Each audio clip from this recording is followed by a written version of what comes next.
সিলেট বিভাগ বাদে সারা দেশের মতো কক্সবাজারেও চলতি বছরের এইচএসসি ও সমমানের পরীক্ষার প্রথম পরীক্ষা শেষ হয়েছে আজ। প্রথম দিনে কক্সবাজারে অনুপস্থিত ছিল 166 জন, যার মধ্যে এইচএসসিতে 136 জন, আলিমে 28 জন, ভোকেশনালে 2 জন।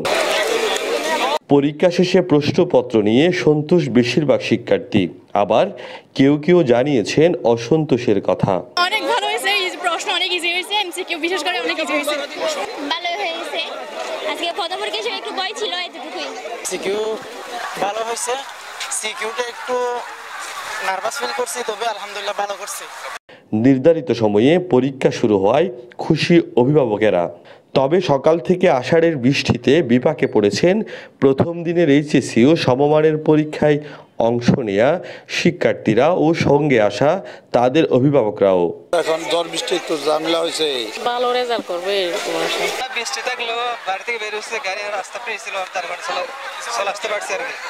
রোববার সাধারণ শিক্ষা বোর্ডে প্রথম দিনে বাংলা প্রথম পত্র, মাদ্রাসা বোর্ডের অধীনে আলিম পরীক্ষায় কোরআন মাজিদ এবং কারিগরি বোর্ডের অধীনে এইচএসসি, বিএম, বিএমটি বাংলা দ্বিতীয় পরীক্ষা অনুষ্ঠিত হয়।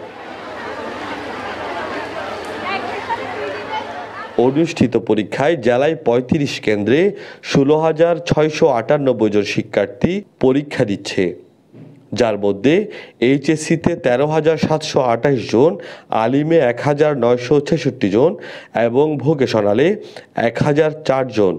এবার প্রতিটি বিষয়ে পরীক্ষা সকাল 10টা থেকে শুরু হয়ে শেষ হবে বেলা 1টায়। News desk, TTN.